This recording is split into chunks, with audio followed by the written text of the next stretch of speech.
तो ऐसा लगा जैसे कि बहुत बुरी तरह कोई बम ब्लास्ट हुआ हो।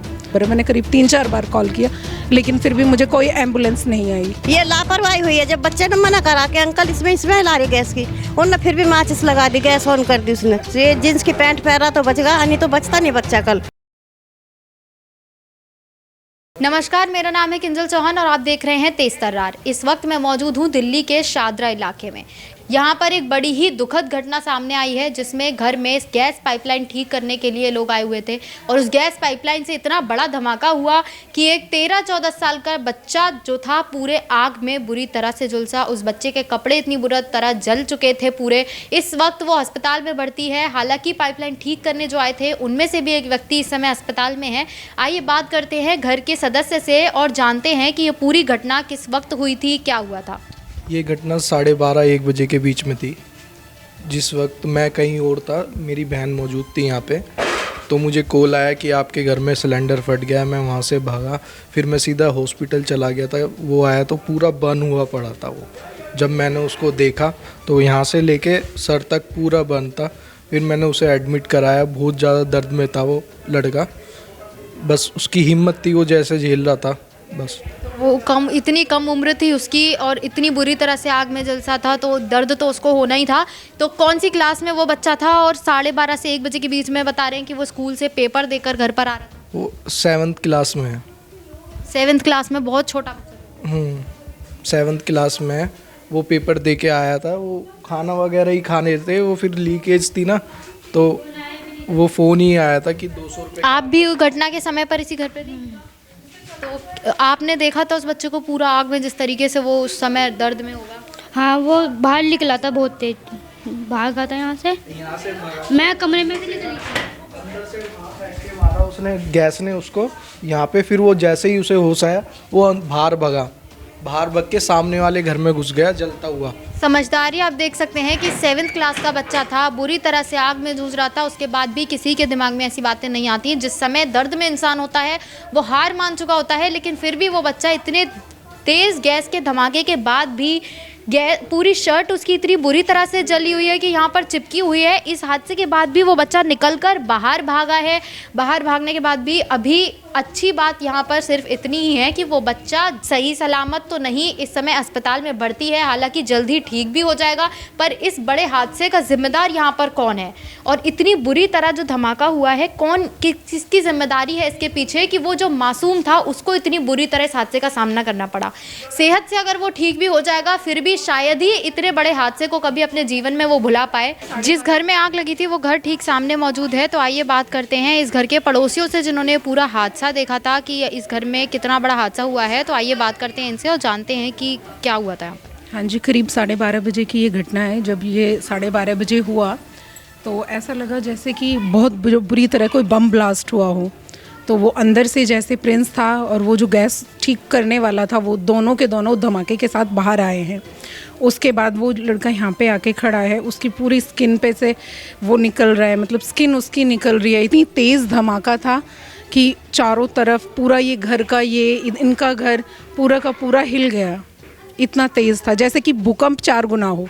और प्रिंस बता रहे हैं बच्चा था, तो प्रिंस की उम्र कितनी थी? वो 13 साल का है वो। और वो पूरी तरह से आग में जला। ये पूरा हाथ, पूरा कंधा, उसका कमर, सारी की सारी उसकी स्किन निकली हुई थी, बहुत बुरी। और ये इसके मतलब मैंने उसको पहली जब देखा, जैसे धमाके के तुरंत बाद ही मैंने गेट खोला, पहले तो मुझे लगा कि शायद भूकंप है इतनी तेज़। फिर मैंने देखा कि चारों तरफ एक सफ़ेद बवंडर सा निकला हुआ है। फिर मैं उसको अंदर लेके गई, देखा वो इतनी बुरी तरह काँप रहा। मैंने फिर हेल्पलाइन पर फ़ोन किया, एम्बुलेंस पर फ़ोन किया। पहले मैंने पुलिस को इन्फॉर्म किया, पुलिस से कनेक्ट नहीं हो पाया। फिर मैंने एम्बुलेंस के पास फ़ोन किया, उन्होंने कहा कि ये यूपी का नंबर है। मैंने उनके पास अगेन फ़ोन किया कि मैंने कहा ऐसे ये यूपी का नहीं, ये दिल्ली का नंबर है। मैंने करीब 3-4 बार कॉल किया, लेकिन फिर भी मुझे कोई एम्बुलेंस नहीं आई। इतनी परेशान होने के बाद फिर क्योंकि यहाँ हमारे घर में इतनी भीड़ हो गई थी कि पैर रखने की जगह नहीं थी। और वो बच्चा इतना नर्वस, कोई कुछ कह रहा, कोई कुछ कह रहा। और इवन कि कोई गैस पाइपलाइन को भी ठीक करने वाला भी कोई रिस्पॉन्सिबल नहीं कि कोई आके देखे कि इतना बड़ा हादसा हुआ है कि किसकी जिम्मेदारी है। अगर आप गैस पाइपलाइन ठीक कर रहे हो तो आपको मौजूद होना चाहिए, आपकी टीम होनी चाहिए अगर आप किसी एरिया में काम कर रहे हो। तो ये हादसा भाग गए हैं। ये हादसा पाइपलाइन ठीक करते वक्त हुआ है? जी हाँ, वो सब कनेक्शन हो रहा है, हमारे हो चुका है, हमारे परसों कनेक्शन हो चुका है, उनका कल से कनेक्शन हो रहा था। आधा उनका कनेक्शन हो चुका है, आधा कनेक्शन नहीं हुआ है उनका, मतलब वो चेक कर रहा था। और प्रिंस जो कि इतनी बुरी तरह से आग में झुलसा, तो वो इस वक्त कहाँ पर है?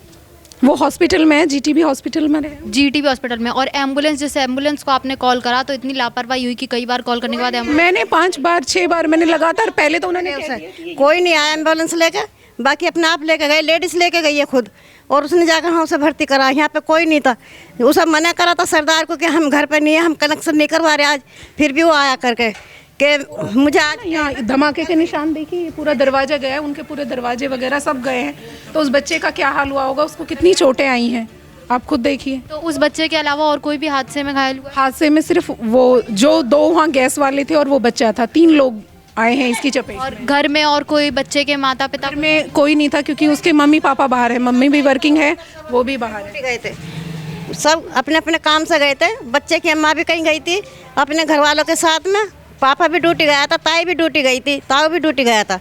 तो बच्चा घर पर 13-14 साल का बच्चा घर पर अकेले मौजूद था जिस समय गैस पाइपलाइन ठीक हो रही थी। जिसने मना किया कि मेरे घर पर कोई नहीं है, लेकिन गैस पाइपलाइन वाले ने माना नहीं। वो उसकी मदर ने भी बोला कि मैं 6 बजे आऊँगी, आप उसके बाद काम कीजिएगा, लेकिन वो ना उसके मदर है ना फादर है। आप घर में बच्चे के साथ आप काम करने आ कैसे रहे हो? आपको कौन ये राइट्स दे रहा है कि आप आ रहे हो? स्मेल आ रही है गैस की अंकल, कि नहीं कुछ नहीं आ रहा, स्मेल नहीं है इसमें। उसने फिर भी उसको माचिस दिखा दी, एकदम से ब्लास्ट होगा। वो बच्चा भी यहाँ के गिरा दरवाजे में, फिर इन्होंने उठाया है उसे, सरदार को वहाँ बैठा के आगे गली वालों ने आग बुझाई उसकी पगड़ी पर से सरदार की, उसका सारा मुंह जला, उसके हाथ जले, पर बस बच्चा ज़्यादा जला। तो गैस पाइपलाइन वालों की लापरवाही थी ये कि घर ये लापरवाही हुई है। जब बच्चे ने मना करा कि अंकल इसमें स्मेल आ रही गैस की, उनने फिर भी माचिस लगा दी, गैस ऑन कर दी उसने। फिर भी माँ बाप नहीं है तो उनको अंदर आना ही नहीं चाहिए। आप किसकी परमिशन से कर रहे हो? आप घर में कोई बड़ा मौजूद नहीं, छोटे बच्चों के साथ आप कैसे ये सब काम कर सकते हो? तो अभी इस वक्त ये पूरा परिवार कहाँ पर है? अभी हॉस्पिटल में है वो। हॉस्पिटल में सब बच्चे ने कहा कि मुझे अंकल चाय बना लें दो, मैं पेपर दे के आया हूँ। दोनों बच्चे पेपर दे के आए, चाय नहीं बना दी उसने, कह लगा अभी नहीं, थोड़ी देर बाद बनाना। उसने फिर जब ही जला दी गैस, वो बच्चा भी और वो भी। जाल उखड़ा है, दरवाजे टूटे हैं सारे। हाँ, भूखा का भूखा है, कल से अभी तक भूखा भी कुछ नहीं लिया उसे। तो अभी वो घायल है इतनी बुरी तरह से? वो ये से लेकर और पूरा सिर सब उसके सब खाल पलटी हुई है। उसे बच्चे को चिपक गए हैं हाँ इतनी बुरी तरह, क्योंकि आग ना लग के ना, वो जो प्रेशर बना है, ये जो हाई प्रेशर का है, उस प्रेशर की चपेट में आए हैं वो दोनों। टुकड़े दीवार पे चिपक रहे हैं अभी, तो वो चिपक रहे अंदर। चलो दिखाएं तुम्हें, ये सारे बच्चे के टी-शर्ट के टुकड़े हैं, सारा नंगा होगा बच्चा एकदम से। ये जींस की पैंट पहना तो बच गया, नहीं तो बचता नहीं बच्चा कल। इस कमरे, इसमें ये रसोई है, इसमें हाथ सफिया।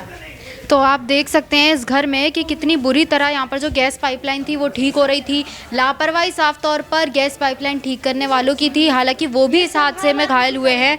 और आप देख सकते हैं कि इतना बुरा हादसा हुआ था कि इतनी बुरी तरह से यहाँ पर सब हुआ है। ताले लगे होने के बावजूद गेट खुलकर टूट चुके हैं यहाँ पर, और इतनी बुरी तरह से पूरी आग लगी है कि गेटों की हालत ऐसी हो गई है। किचन में ये पूरा ब्लास्ट हुआ था, और बच्चे के टी शर्ट के निशान हम आपको दिखा सकते हैं कि उसके शरीर पर टी शर्ट जो चिपकी थी वो इस दीवार पर चिपकी हुई है। सोचिए ज़रा कि कितनी बुरी हालत उस बच्चे की हुई होगी कि 13-14 साल का बच्चा आग में इतनी बुरी तरह झुलसा कि उसकी टी शर्ट के निशान यहाँ। वहाँ से ना ऐसे आया है, देखो ये सब उसी की टी शर्ट है। वो पूरा बंद हो गया, पूरा बंद, यहाँ से लेके यहाँ तक पूरा बंद हो गया, बाल वाल सब जल गए। अभी डॉक्टर्स का क्या कहना है कि वो कब तक ठीक होगा? वो भी कह रहे टाइम लगेगा अभी काफ़ी, वो बहुत ज़्यादा दर्द में है, चीज़ वगैरह मची है पूरी। तो आप इसी घर में? हाँ जी, जॉइंट फैमिली है हमारी। तो आप सब कहाँ मौजूद थे उस हादसे के वक्त जब एक अकेला बच्चा? वर्किंग पे थे हम। वो 2 बच्चे थे तो उसे तो आना ही नहीं चाहिए था पहली बात तो। तो क्या आप लोगों ने पूरे मामले की कंप्लेंट कहीं दर्ज किया कि बिना किसी के घर पर हुए भी पाइपलाइन ठीक करने के लिए कोई घर पर क्यों आया? हाँ जी, कंप्लेंट हुई है। मम्मी ने कंप्लेंट करी, उसने फ़ोन करा था, उनको मैं घर पर नहीं हूँ, शाम के टाइम आना। देख सकते हैं कि पूरे मकान में किस तरीके की दरारें आई हुई हैं। ऊपर का जाल, इतनी बुरी तरह आग लगी थी कि ये जाल पूरा टूटकर नीचे गिर चुका है। मतलब पूरी पाइपलाइन फटना, आप सोच सकते हैं कि कितनी बुरी हालत उस 13-14 साल के बच्चे की हुई होगी कि उसके कपड़ों के निशान आपको यहाँ पर दिख रहे हैं। कितनी बुरी तरह वो आग में झुलसा होगा, उसके वक्त में उस समय क्या चल रहा होगा उसके दिमाग में कि उसको शर्ट के निशान इस तरह से दीवारों पर चिपके हुए हैं। जब ये शर्ट दीवार पर इस तरह से चिपक सकती है तो उस बच्चे के शरीर शरीर का क्या हाल हुआ होगा, इस बात को सोच कर ही किसी का दिल दहल जाता है। क्या हाल हुआ होगा उस 13-14 साल के बच्चे की माँ का, जब उन्हें ये पता चला होगा कि आग में उनका बच्चा जूझ रहा है। अब ऐसे में घर पर कोई मौजूद नहीं था। गैस पाइपलाइन ठीक करने आए हुए लोगों ने घर पर किसी के ना होने के बावजूद मां ने कॉल कर विनती भी करी कि इस वक्त घर पर मौजूद नहीं है, आप बाद में ठीक करने आइएगा। लेकिन उसके बाद भी, हालांकि पाइपलाइन ठीक करने वाले 2 लोग भी इस समय अस्पताल में भर्ती हैं। एक जना इस समय अस्पताल में भर्ती है और एक ये 13-14 साल का जो बच्चा प्रिंस, जिसका नाम बताया जा रहा है, ये हॉस्पिटल में है। घर की हालत आप देख सकते हैं, बुरी तरह इस घर का हाल हो चुका है। सभी तरह की चीज़ें टूट गई हैं, घर पर दरारें पड़ गई हैं। गेट आप देख सकते हैं कि पूरा गेट टूट कर निकल गया है। अब ऐसे में इतना बड़ा हादसा हो गया है, इस पूरे हादसे का जिम्मेदार कौन है? फिर भी आप देख सकते हैं कि कितनी बुरी तरह दीवारें टूटी हैं घर की, और बताया जा रहा है कि हादसे का प्रभाव केवल इस घर पर ही नहीं, पड़ोसियों के घर पर भी पड़ा है। इतनी बुरी तरह ये पूरा एरिया हिला था कि लोगों को लगा कि जैसे भूकंप आया हो। आग पूरी इस एरिया तक आई है। सोचिए आप, उस घर का गेट उस तरफ है और इतना बुरा हादसा हुआ था कि गेट टूटकर यहाँ तक आकर गिरा है।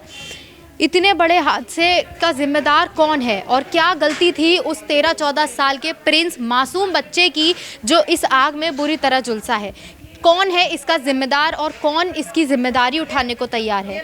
इस तरह के कई मामले सामने आते हैं, लेकिन इस पूरे हादसे का जिम्मेदार कौन है? इतना बड़ा हादसा पूरे परिवार के साथ हुआ है, घर का ऐसा अंजाम हुआ है, और घर को अगर एक बार को ना भी देखें तो उस बच्चे की क्या हालत हुई है। इस पूरे मामले पर आपकी क्या राय है, हमें कमेंट बॉक्स में ज़रूर बताएं। दिल्ली से कैमरामैन नरेश कुमार के साथ मैं किंजल चौहान। देखते रहिए तेज तर्रार।